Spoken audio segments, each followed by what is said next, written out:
오늘 보실 본문은 예레미야서 10장입니다.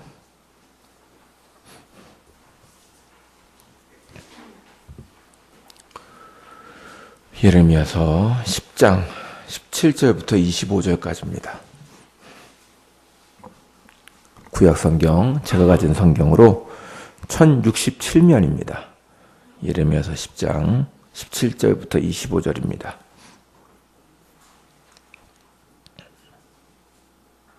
17절부터 25절까지를 한 절씩 교독하도록 하겠습니다. 제가 먼저 읽겠습니다. 에어싸인 가운데 앉은 자여, 내 짐꾸러미를 이 땅에서 꾸리라.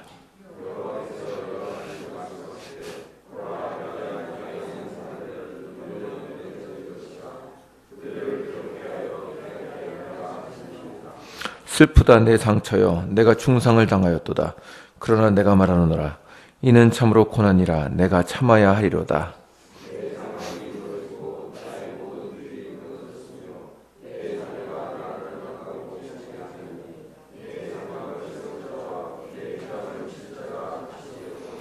목자들은 어리석어 여호와를 찾지 아니하므로 형통하지 못하며 그 모든 향대는 흩어졌도다.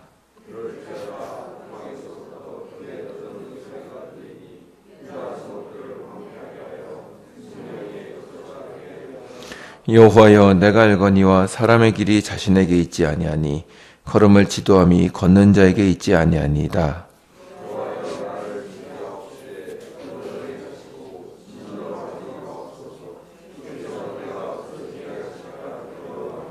다 같이 읽겠습니다. 주를 알지 못하는 이방 사람들과 주의 이름으로 기도하지 아니하는 족속들에게 주의 분노를 부으소서. 그들은 야곱을 씹어 삼켜 멸하고 그의 거처를 황폐하게 하였나이다 하니라. 아멘. 오늘 보실 예레미야 10장은 이제 이 말씀이 있는 시대적 배경을 알기는 쉽지 않습니다. 그러나 추측하기로는 요시야 왕의 통치 말기나 혹은 그가 죽은 다음 바로 직후가 아닐까로 추정됩니다. 그리고 오늘 본문을 보실 때 예루살렘의 멸망을 목전에 두고 있을 때로 생각됩니다. 이에 대한 근거가 17절과 18절입니다. 여기서 보시면 에워싸인 가운데 앉은 자여라고 함으로써 아마도 예루살렘이 포위될 것을 말씀하시는 것으로 보입니다. 그리고 18절에 보시면 이 땅에 사는 자를 이번에는 내던질 것이라 라고 하시는데 이것은 예루살렘이 멸망할 것임을 예언하는 것으로 보입니다. 여간 이 10장의 주된 내용은 오늘 읽진 않았습니다만 이 앞부분에 대한 앞부분은 우상에 대한 비판이 나와 있습니다. 그리고 뒤에 부분은 그 우상을 섬긴 유다에 대한 심판입니다. 10장은 내용은 이렇게 크게 두 부분으로 나눌 수 있는데 앞에 부분은 1절부터 16절까지입니다. 여기서는 하나님과 우상을 대조시키고 있습니다. 그리고 두 번째 부분은 오늘 읽으신 17절부터 25절까지인데 이 부분의 내용은 앞에 설명한 우상 숭배에 대하여 유다가 돌이키지 않기 때문에 그들이 처하게 될 징벌과 심판을 설명하는 것으로 보입니다. 그럼 내용을 좀 보겠습니다. 10장은 먼저 우상에 대한 비판을 하고 있는데 1절을 보시면 이스라엘 집이여 여호와의 말씀을 들으라 라는 말로 시작합니다. 10장 1절 한번 보시겠습니까? 10장 1절을 보시면 이렇게 시작하죠. 제가 한번 읽겠습니다. 이스라엘 집이여 여호와께서 너희에게 이르시는 말씀을 들을지어다 라고 하십니다. 그렇다면 여호와께서 무슨 말씀을 하시는가? 2절에 보시면 주님은 이방 민족들의 길을 배우지 말라고 하십니다. 그러면 이방 민족들의 길은 무엇일까요? 그들은 하늘의 징조를 두려워합니다. 이것은 아마도 기상과 날씨 혹은 별자리 등과 같은 것을 말하는 것으로 보입니다. 이방 민족들은 기상과 날씨를 보며 점을 칩니다. 그러니까 이런 하늘을 보고 점을 치는 행위를 이방 민족의 길이라고 표현하는 것 같습니다. 그리고 3절부터 5절까지는 사람이 만들어 세우는 우상을 말하고 있습니다. 한번 보시겠습니까? 재밌습니다. 표현이. 한번 3절부터 5절을 한 절씩 교독하도록 하겠습니다. 제가 먼저 읽을게요. 여러 나라의 풍습은 헛된 것이니 삼림에서 벤 나무요 기술공의 두 손이 도끼로 만든 것이라.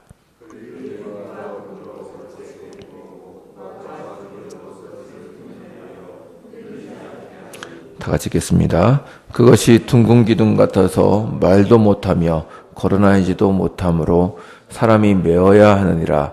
그것이 그들에게 부활을 주거나 복을 주지 못하나니 너희는 두려워하지 말라 하셨느니라. 아멘. 이제 아까는 이제 하늘을 보고 점을 치는 것을 말하고 3절부터 5절까지는 사람이 만들어 세우는 우상을 말하고 있습니다. 나무를 잘라서 상을 만들고 온갖 귀금속으로 장식을 하여 든든하게 세웁니다.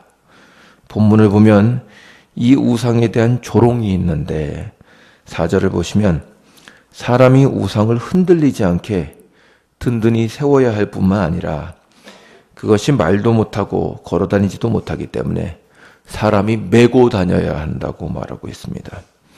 이것은 그 우상들이 얼마나 이렇게 능력이 없으며 자기 자신도 돌보지 못하는가 하는 것을 조롱하고 있는 것입니다. 그들은 사람이 만든 물건에 불과합니다. 그러므로 5절 끝에 말씀하시기를 그들이 화를 주거나 복을 주지 못한다고 선언하십니다. 하나님께서는 사람이 우상을 두려워할 필요가 없다고 하십니다. 선지자는 이렇게 우상에 대해서 비판한 후에 6절부터는 여호와를 드러내어 찬양합니다. 6절에서 하나님에 대한 가장 핵심적인 말씀이 나옵니다. 한번 보시죠. 6절입니다. 6절을 제가 한번 읽겠습니다. 여호와여 주와 같은 이 없나이다. 주는 크시니 주의 이름이 그 권능으로 말미암아 크시니이다. 아멘. 이것이 지금 여호와에 대한 묘사의 가장 핵심적인 표현인데 주와 같은 이가 없다 하는 것입니다. 그리고 주님은 권능이 크신 분입니다로 설명합니다. 9절부터 11절을 보시면 우상들은 사람이 정교한 솜씨로 만든 것이지만 하나님은 참되시며 살아계시고 영원하신 하나님이라고 합니다. 이방은 그 하나님을 당해낼 수가 없으며 결국 이방인들이 섬기는 우상들은 다 망할 것이라고 합니다. 12절부터 하시는 말씀도 계속적인 우상과 하나님과의 대조를 보여줍니다. 하나님은 권능과 지혜와 명철로 하늘을 펴셨고 비와 번개와 바람을 내십니다. 이것이 13절에 있습니다. 13절을 보시면 그가 목소리를 내신즉 하늘에 많은 물이 생기나니 그런 땅끝에서 구름이 오르게 하시며 비를 위하여 번개치게 하시며 그 곳간에서 바람을 내시거늘 이라고 말합니다. 이 비와 바람과 번개는 앞에 2절에서 말한 하늘의 징조를 두려워하지 말라는 말씀과 연결됩니다. 그들이 하늘의 징조라고 보는 것들은 결국 하나님이 만들어내시는 것에 불과하다라고 설명하는 거죠. 그러므로 하나님을 보지 않고 하늘의 징조를 주목하는 것은 아무런 의미가 없습니다. 선지자는 또한 14절 이하에서도 우상을 섬기는 자들을 비웃습니다. 우상을 만드는 자들은 어리석고 무식한 자들이며 그들은 그 우상으로 말미암아 수치를 당하게 될 것이라고 합니다. 왜냐하면 그 우상은 생기가 없고 헛것이며 망령되게 만든 것이기 때문입니다. 그러나 이방 민족과 다르게 야곱과 이스라엘의 기업은 만군의 여호와십니다. 이것이 16절에 기록되어 있습니다. 16절까지 이러한 우상과 참된 하나님이신 여호와의 대조가 이루어진 이후에 17절 이하에서 다른 내용으로 넘어갑니다. 이것은 유다의 멸망과 심판에 대한 말씀입니다. 얼핏 보면 이 앞에 있는 이제 우상에 대한 심판과 17절부터의 내용이 연결되지 않는 이렇게 별도의 내용인 것처럼 보이나 자세히 보면 둘은 유다의 멸망이라는 사건의 원인과 결과를 보여줍니다. 한번 보시죠. 먼저 17절부터 20절까지는 예루살렘의 포위와 멸망을 예언하시는 것으로 해석할 수 있습니다. 예루살렘은 적에 의해서 애워싸움을 당할 것이며 17절에 보시면 백성들에게 짐을 싸서 떠나라고 말하고 있습니다. 예루살렘이 더 이상 남아있지 못할 것이기 때문입니다. 18절에 의하면 하나님은 그들을 내던지실 것입니다. 그리고 19절에 붙어 있는 말씀은 아마도 선지자의 탄식이거나 유다의 탄식으로 보입니다.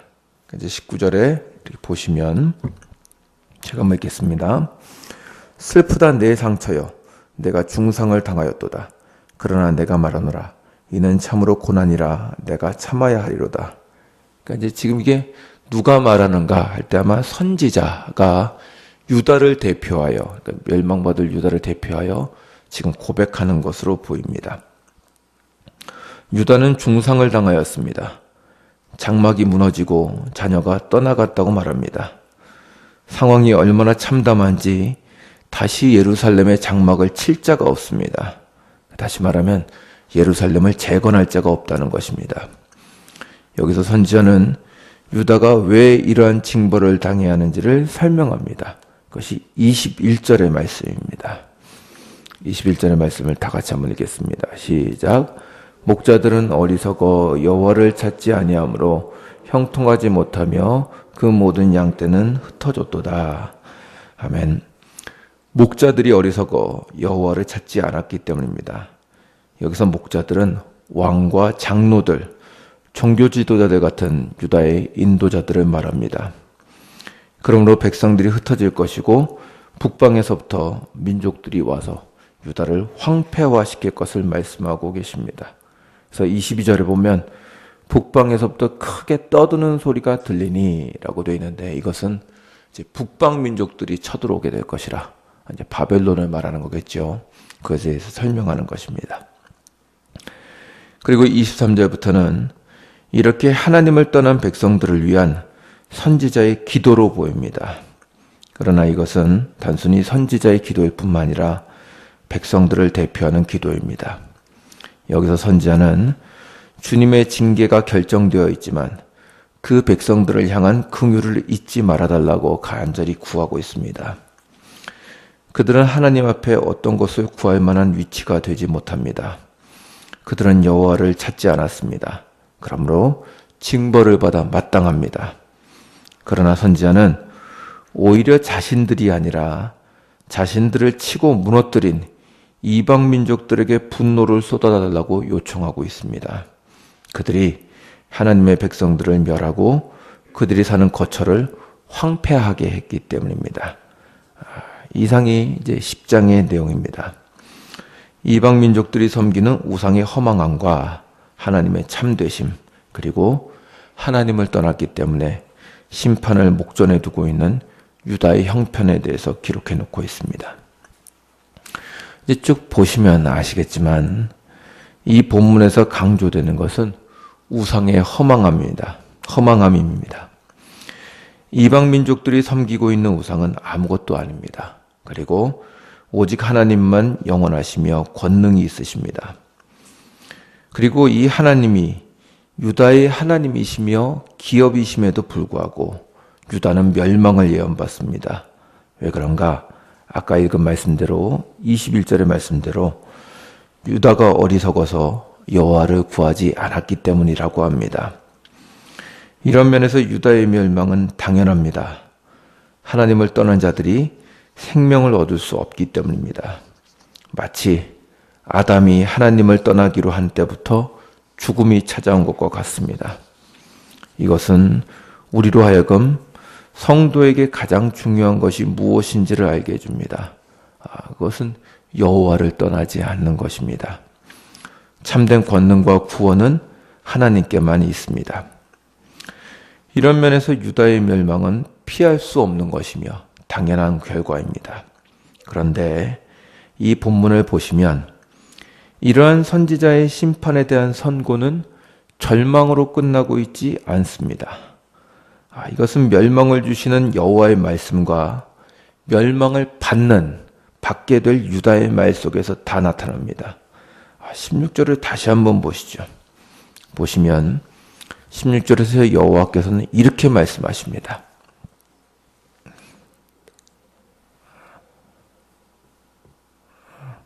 죄송합니다. 18절입니다. 18절을 보시면 여호와께서 이와 같이 말씀하시되 보라 내가 이 땅에 사는 자를 이번에는 내던질 것이라 그들을 괴롭게 하여 깨닫게 하리라 하셨느니라. 아멘. 그러니까 여기 보시면 내가 이 땅에 사는 자를 이번엔 내던질 것이라고 하심으로 심판을 결정하고 계시는데 그 다음에 뭐라고 말씀하시냐면 그들을 괴롭게 하여 깨닫게 하기 위해서 내가 이 일을 할 것이다 라고 말씀하십니다. 이 말씀을 하심으로 하나님께서는 왜 심판을 내리시는지 자신의 속마음을 비추십니다.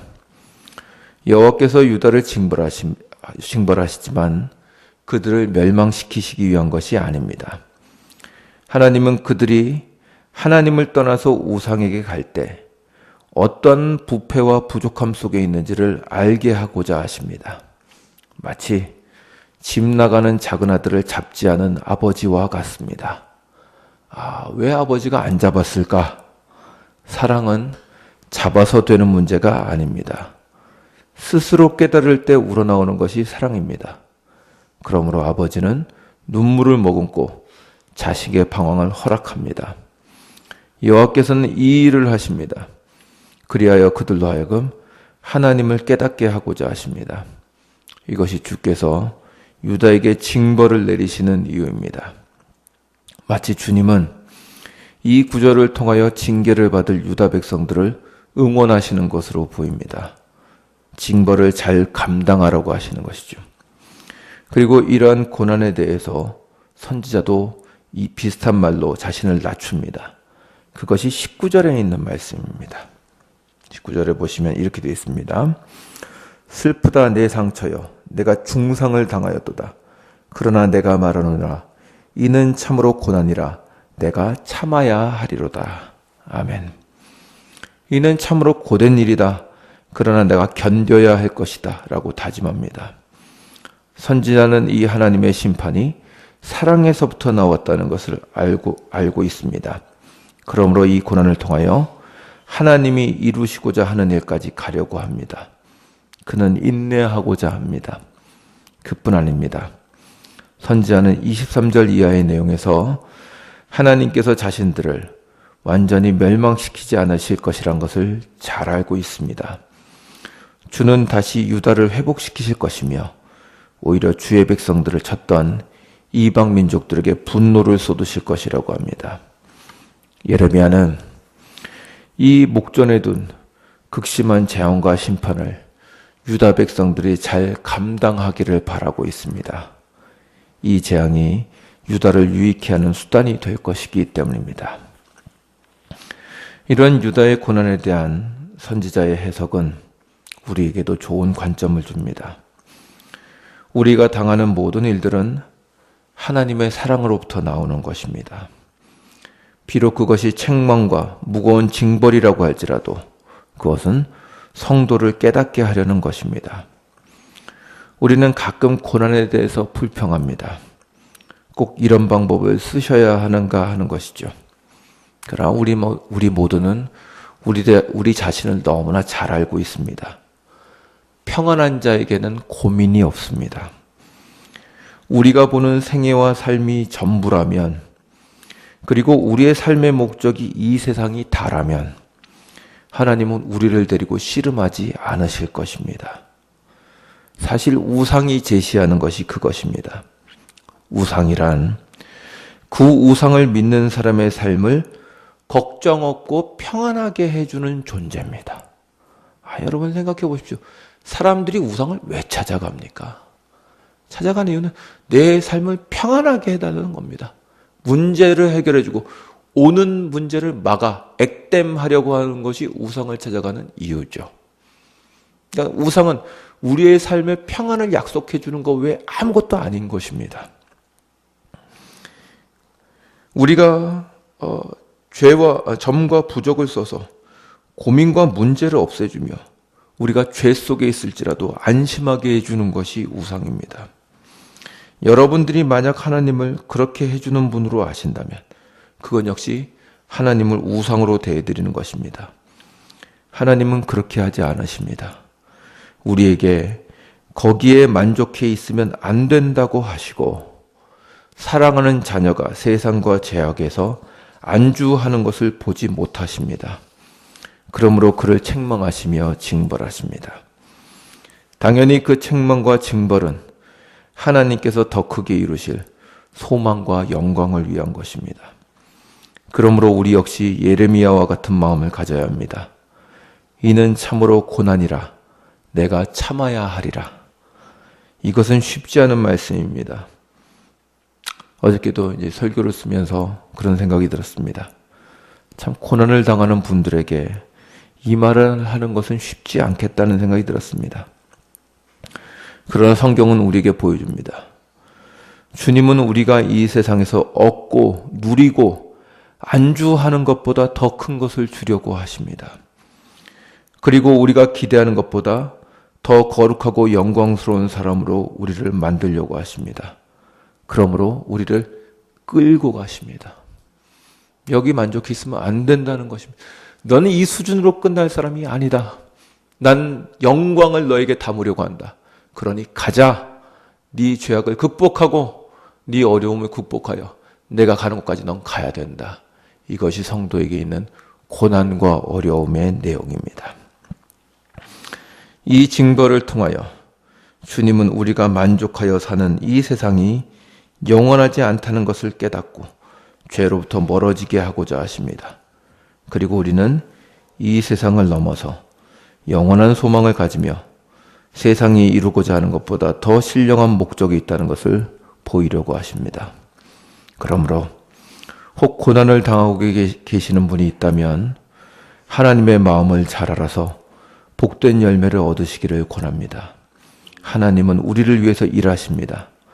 모든 일이 합력하여 선을 이루게 하십니다. 우리가 생각하는 것보다 더 큰 목적을 갖고 계십니다. 그러므로 우리가 겪는 삶 속에서의 고난과 어려움을 잘 이기시고 신앙이 한 단계 모두 성장하시는 여러분들이 되시기를 주의 이름으로 축원합니다. 기도하시겠습니다.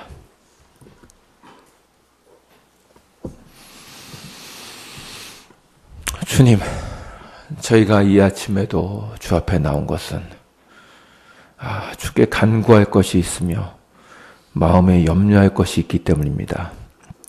주님께서 그래서 우리를 불러내셨습니다. 주님, 그러나 이 모든 일들을 통하여 주님께서 우리를 끌어가고 계시며 이 땅의 것으로 만족하지 아니하고 더 큰 영광을 바라보게 하시기 위해서 이 땅에서 고난과 어려움을 주신 줄 믿습니다. 그렇게 주님은 우리를 책망하시고 때로는 징벌하시고 여기에 있으면 안 된다고 말씀하십니다. 주여, 우리가 이 주님의 마음을 알게 하여 주시옵시고 참으로 이는 고난이다. 그러나 내가 참아야 하리로다. 주께서 나를 사랑하시니 내가 그 주께서 원하시는 곳까지 갈 것이다. 라는 믿음과 하나님을 향한 신뢰를 가질 수 있도록 주여 우리를 격려하여 주시옵소서. 그리하여 우리가 처한 상황을 잘 이겨 하나님이 원하시는 거룩한 성도에게까지 이룰 수 있도록 저희를 붙잡아 주시옵소서. 주님, 이제 저희가 마음을 다하여 주 앞에 기도하려고 합니다. 저희들의 기도에 응답하여 주시옵시고 위로하여 주시옵시고 성도로 살아갈 수 있도록 주여 힘을 더하여 주시옵소서. 감사드리며 예수님의 이름으로 기도드립니다. 아멘.